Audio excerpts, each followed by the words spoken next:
So what next? Sir what next ನೋಡಿ, ಇದು actually ನಾನು ಆವಾಗ ಹೇಳಿದಾಗೆ ಒಂದೆರಡು ದಿನದಲ್ಲಿ ಮುಗಿಯಬಹುದು ಅನ್ನುವಂಥ ಏನು ಥಿಂಕಿಂಗ್ ಎಲ್ಲರಲ್ಲೂ ಕೂಡ ಇತ್ತು. ಬಟ್ ಇದು ಇಷ್ಟೊಂದು ಡ್ರ್ಯಾಗ್ ಆಗ್ಬೋದು, ಇಷ್ಟೊಂದು ಎಫೆಕ್ಟ್ ಆಗ್ಬೋದು ಅನ್ನುವಂಥ ಮನಸ್ಥಿತಿ ಯಾರಿಗೂ ಇರಲಿಲ್ಲ. ಬಹುಶಃ ಯುದ್ಧ ಸ್ಟಾರ್ಟ್ ಮಾಡಿದವನಿಗೆ ಕೂಡ ಗೊತ್ತಿರಲಿಲ್ಲ ನಾವಿಷ್ಟು ಪೆಟ್ಟು ತಿಂತೇವೆ ಅಂತ. ಎಲ್ಲಿ ತನಕ ಅಂದರೆ ಸರ್, ಬಹರೈನ್ ಸಣ್ಣ ದೇಶ, ನಮ್ಮ ರಾಜ್ಯದ ಒಂದು ತಾಲೂಕಿನಷ್ಟು ಕೂಡ ಇಲ್ಲ, ಕೇವಲ 15 ಲಕ್ಷ ಜನರಿರುವಂಥ ಒಂದು ದೇಶ. ಫಸ್ಟ್ ಮಿಸೈಲ್ ಬಿದ್ದಾಗ ನಾನು ಅದು ನೋಡ್ತಿದ್ದೆ, ನೀವು ನೋಡಿರ್ಬೋದು, ಅದರ ವಿಡಿಯೋ ಎಲ್ಲ ಮಾಡಿ ನಾನು ಕಳಿಸಿದ್ದೆ. ಇರಾನ್ನಿಂದ ಬಂದಂಥ ಫಸ್ಟ್ ಮಿಸೈಲ್ ಅವರ ಏನು ರ್ಯಾಡರ್ಗೆ ಬಿತ್ತು, ಅದನ್ನು ಸಂಪೂರ್ಣವಾಗಿ ನಾಶಗೊಳಿಸಿ, ಎಷ್ಟೋ ಸಾವಿರಾರು ಕೋಟಿ ಅಂತೆ ಅದಕ್ಕೆ. ಸೊ ನೋಡಿ, ನಾನು ಹೇಳೋದು, ಇವರು ಸ್ಟಾರ್ಟ್ ಮಾಡಿದ್ದಾರೆ ಯುದ್ಧ, ಅಮೇರಿಕನ್ ಬೇಸ್ ಇದೆ ಗಲ್ಫ್ ಕಂಟ್ರಿಯಲ್ಲಿ, ಯಾಕೆ ಖುದ್ದು ಅಮೇರಿಕದವರಿಗೆ ಅದನ್ನು ಡಿಫೆನ್ಸ್ ಮಾಡಲಿಕ್ಕಾಗಿಲ್ಲ?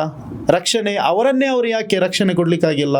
ಆ್ಯಕ್ಚುಲಿ ಅಮೇರಿಕ ಅನ್ನುವಂತಹ ಈ ಒಂದು ದೇಶ ನಾವೆಲ್ಲ ಸುಮ್ಮನೆ ಹೊಗಳಿ ಅಟ್ಟಕ್ಕೇರಿಸಿರೋದು, ದೊಡ್ಡಣ್ಣ ಅಂತ.